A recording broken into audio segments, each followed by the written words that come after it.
Et j'avoue que c'est facile, c'est prévisible. Enfin, on va dire que la Gauchia, c'est totalement prévisible et prédictible, hein. Je vais pas vous dire que je préchote, mais j'avais également dit que le film à peine sorti, on allait avoir des critiques dithyrambiques. C'était le film de l'année.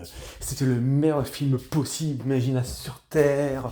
Quelle créativité, quelle inventivité. Et ça aussi, ça n'a pas loupé. Alors bon, bien évidemment, moi je me marre, je pense que ce film me fait tellement marrer. Alors le problème c'est que c'est pas vraiment drôle, parce que ça va quand même avec, c'est quand même fait avec notre argent, hein, de nous contribuables. Donc je réitère ce que j'avais dit dans une vidéo précédente. N'hésitez pas à aller voir le site de tous contribuables ou contribuables associés, qui permet d'avoir un petit peu dans le détail tout les dépenses futiles et gâchées par nos gouvernants et par un certain nombre, et par notre pays tout simplement.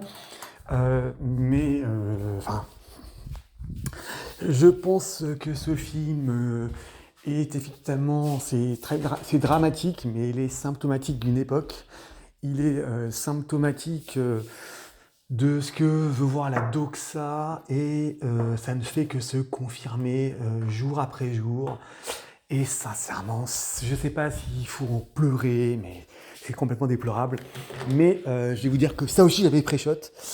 Effectivement, ça a été dithyrambique. Alors bon, bien évidemment, français, carte UGC illimitée, carte Gaumont pâté. Sincèrement, moi j'ai une carte illimitée, je n'irai certainement pas voir cette merde. Faut être très clair, hein. Donc, sincèrement, même si on me paye, je n'irai pas voir ce film, hein. Donc, faut être très clair sur le principe. Donc, français, françaises qui allaient encore au cinéma ou qui font la VOD parce que vous avez la flemme d'aller au cinéma, ce que je peux comprendre aussi, ne donnez pas un sou pour cette merde, s'il vous plaît.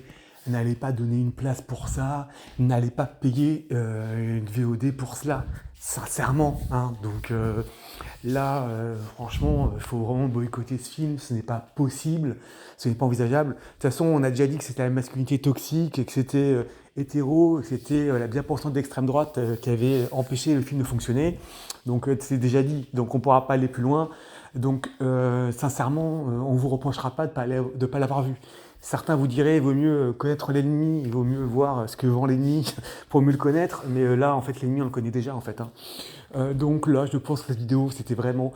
Et j'avoue que là, c'est plutôt... je me fais plaisir, hein, parce que ma chaîne, il y a un peu de polémique, il y a un peu de sérieux, malheureusement, il y a beaucoup de vidéos un peu tristes ou déplorables, mais là, même si c'est fait avec nos économies, ce qui, bien évidemment, est inexcusable, je pense que je jubilais un peu de voir comment il fait une flop ce film.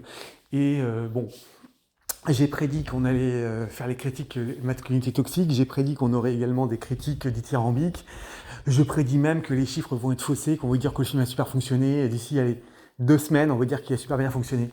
Vous verrez, mais bon, en tout cas, n'allez surtout pas le voir.